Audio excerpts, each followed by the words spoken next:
नमस्कार दोस्तों, एक बार अपनी आंखें बंद कीजिए और सोचकर देखिए, ब्रह्मांड का सबसे शक्तिशाली देवता महादेव, जिनके हाथ में एक ऐसा हथियार है जिसे देखकर ही काल भी अपना रास्ता बदल लेता है, त्रिशूल। लेकिन सवाल यह है, क्या वो त्रिशूल सिर्फ लोहे या धातु का एक टुकड़ा था, या फिर उस आकार में कोई ऐसा विज्ञान छिपा था जिसे आज की मॉडर्न साइंस न्यूक्लियर टेक्नोलॉजी कहती है? जरा सोचिए, आज के न्यूक्लियर बॉम्ब्स तबाही मचाते हैं, लेकिन शिव जी का त्रिशूल तबाही भी लाता है और संतुलन भी। उसमें ऐसी शक्ति छिपी थी जो आज के सबसे खतरनाक हथियारों से भी ज्यादा पावरफुल और कंट्रोल थी। आज का वीडियो आपके सोचने का नजरिया हमेशा के लिए बदल देगा, क्योंकि आज हम सिर्फ कहानियां नहीं सुनेंगे, हम सबूत देखेंगे। पुराणों के पन्नों से लेकर मॉडर्न फिजिक्स की लैब तक। क्या सच में प्राचीन भारत के पास परमाणु शक्ति का ज्ञान था? क्या शिव जी दुनिया के पहले क्वांटम फिजिसिस्ट थे? अगर आप इस सच को जानने की हिम्मत रखते हैं तो लाइक बटन अभी दबा दो और अपनी सीट बेल्ट बांध लो। यह सफर बहुत गहरा होने वाला है। जय भोलेनाथ। सबसे पहले विज्ञान की नजर से देखते हैं। शिव पुराण के अनुसार सृष्टि के 3 आधार हैं, 3 गुण जो हर चीज में मौजूद है, सत्व, रजस और तमस। भगवान शिव इन तीनों गुणों के मालिक हैं और इन तीनों को कंट्रोल करने के लिए ही उन्होंने त्रिशूल धारण किया। अब इसे ध्यान से सुनिए, क्योंकि यह दिमाग हिला देने वाला है। पहला शूल, सत्वगुण यानी स्टेबिलिटी और मास। दूसरा शूल, रजस गुण यानी एनर्जी, गति और मोशन। तीसरा शूल, तमस गुण यानी डार्कनेस या नेगेटिव चार्ज। अब जरा आज की साइंस की किताब खोलिए। एक एटम जिससे ये पूरी दुनिया बनी है, उसके अंदर क्या होता है?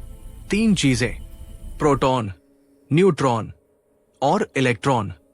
सत्व यानी प्रोटॉन पॉजिटिव, तमस यानी इलेक्ट्रॉन नेगेटिव और रजस यानी न्यूट्रॉन न्यूट्रल एनर्जी। क्या यह महज एक इत्तेफाक है कि हजारों साल पहले हमारे ऋषियों ने 3 शूलों के जरिए हमें एटॉमिक स्ट्रक्चर समझा दिया था? शिव जी का त्रिशूल असल में एक कंट्रोल रॉड की तरह है जो इन तीनों पार्टिकल्स को बैलेंस रखता है। अगर ये बैलेंस बिगड़ा तो वही होता है जो एटम बम में होता है, न्यूक्लियर फिजन यानी महाविनाश। दोस्तों, यहां पर मैं आपको एक बहुत जरूरी बात बताना चाहता हूं। जब मैं इस टॉपिक पर रिसर्च कर रहा था तो मुझे इतना कुछ मिला कि एक वीडियो में बताना नामुमकिन है। इसलिए आज मैं एक नई शुरुआत कर रहा हूं।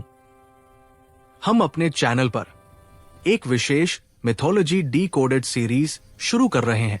जी हां, इस सीरीज में हम सिर्फ धर्म ग्रंथों की कहानियां नहीं सुनेंगे, बल्कि उनके पीछे छिपे एडवांस साइंस और लॉजिक को डिकोड करेंगे। हम साबित करेंगे कि हमारा इतिहास माइथोलॉजी नहीं बल्कि हिस्ट्री है। तो अगर आप अपने धर्म और विज्ञान पर गर्व करना चाहते हैं तो अभी सब्सक्राइब कर लें और बेल आइकॉन दबा दें, ताकि इस ज्ञान की गंगा में आप पीछे न रह जाएं। चलिए अब वापस त्रिशूल के रहस्य पर चलते हैं। अब सवाल आता है, ये त्रिशूल बना कैसे?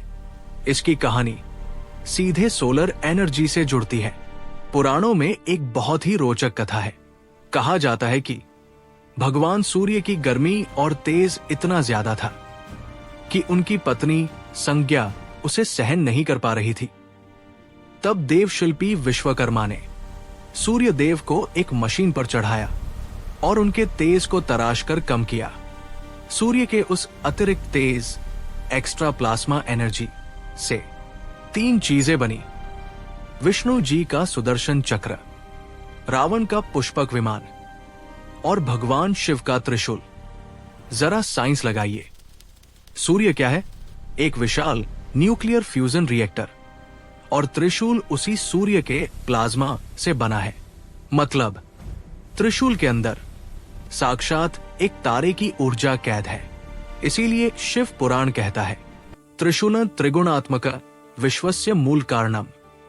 अगर शिव जी अपनी तीसरी आंख खोलकर त्रिशूल का प्रयोग करें तो उसकी गर्मी 12 सूर्यों के बराबर होती है। ये कोई तीरकमान नहीं था, ये डायरेक्ट एनर्जी वेपन था। त्रिशूल का ही एक रूप है पाशुपतास्त्र। महाभारत में अर्जुन को ये अस्त्र पाने के लिए शिव जी की तपस्या करनी पड़ी थी। इसके बारे में लिखा है, इसे चलाने के लिए किसी धनुष की जरूरत नहीं, ये आंखों से, मन से या शब्दों, मंत्र से भी चलाया जा सकता है। आज की साइंस इसे सोनिक वेपन या साइकिक वेपन कह सकती है। इसके प्रभाव का वर्णन सुनिए, रोंगटे खड़े हो जाएंगे। जब ये चला तो दिशाओं में अंधेरा छा गया, पानी खौलने लगा, हजारों सूर्यों जैसी चमक पैदा हुई। और जो लोग इससे मरे नहीं, उनके बाल और नाखून गिर गए। दोस्तों, 1945 में जब दुनिया का पहला परमाणु बम गिराया गया तो ठीक यही लक्षण देखे गए थे। बाल गिरना, नाखून गिरना, ये रेडिएशन पॉइजनिंग है। आपको जानकर हैरानी होगी कि परमाणु बम के जनक जे रॉबर्ट ओपनहाइमर, जब उन्होंने पहला धमाका देखा तो उनके मुंह से गीता का श्लोक निकला था, now I am become death the destroyer of worlds. अब मैं काल बन गया हूं। लोगों का नाश करने वाला ओपनहाइमर भी जानते थे कि यह शक्ति नई नहीं है, यह पहले भी इस्तेमाल हो चुकी है। यह सब सिर्फ किताबों में नहीं है, जमीन के नीचे इसके सबूत मिले हैं। सिंधु घाटी सभ्यता के शहर मोहनजोदारो में खुदाई के दौरान वैज्ञानिकों को एक अजीब चीज मिली। सड़कों पर पड़े हुए 44 कंकाल, वो ऐसे पड़े थे जैसे अचानक मौत आई हो, किसी ने उन्हें दफनाया नहीं था। और सबसे अजीब बात, हजारों साल गुजरने के बाद भी जानवरों ने उन लाशों को खाया नहीं था। क्यों? क्योंकि उन हड्डियों में आज भी हाईली रेडियो एक्टिव तत्व मिलते हैं। वहां की दीवारों की ईंटें और पत्थर पिघलकर कांच बन चुके हैं, जिसे विज्ञान में विट्रिफिकेशन कहते हैं। पत्थर तभी पिघलता है जब तापमान 2000 डिग्री सेल्सियस से ऊपर हो। प्राचीन काल में बिना परमाणु विस्फोट के इतना तापमान कैसे पैदा हुआ? क्या ये शिव के त्रिशूल या उसी जैसी किसी शक्ति का परिणाम था? अब आखिरी और सबसे गहरे पहलू पर आते हैं। क्या त्रिशूल आज भी काम कर सकता है? क्वांटम फिजिक्स में एक थ्योरी है, स्ट्रिंग थ्योरी, जो कहती है कि यह पूरा ब्रह्मांड छोटे छोटे वाइब्रेशंस से बना है। और शिव जी के हाथ में क्या है? एक हाथ में त्रिशूल और दूसरे में डमरू। डमरू नाद यानी साउंड वाइब्रेशन का प्रतीक है और त्रिशूल उस वाइब्रेशन को कंट्रोल करने का यंत्र। जब एक योगी गहरे ध्यान में ओम का जाप करता है तो वो अपने शरीर के एटम्स को वाइब्रेट करता है। कई वैज्ञानिक मानते हैं कि हमारा दिमाग, कॉन्शियसनेस, पदार्थ को बदल सकता है। शिव जी का त्रिशूल कोई मशीन नहीं थी, ये एक इंटेंशन बेस्ड डिवाइस था जो शिव जी की इच्छा शक्ति से चलता था। आज हम मशीनों पर निर्भर हैं। शायद हमारे पूर्वज मन की शक्ति को ही सबसे बड़ा हथियार मानते थे। इसलिए भक्त आज भी त्रिशूल को अपने पास रखते हैं, हथियार के रूप में नहीं, बल्कि ऊर्जा को बैलेंस करने के लिए। तो दोस्तों, निष्कर्ष क्या है? क्या शिव जी का त्रिशूल एक न्यूक्लियर डिवाइस था? हो सकता है कि आज हम जिसे मैजिक या चमत्कार कहते हैं, वो असल में हाईली क्रिएशन और डिस्ट्रक्शन के बीच का बैलेंस। आप क्या सोचते हैं? क्या हमारे पूर्वज हमसे ज्यादा स्मार्ट थे? कमेंट में हर हर महादेव लिखकर जरूर बताएं। अगर ये वीडियो आपको पसंद आया तो इसे शेयर करके हर सनातनी तक पहुंचाएं।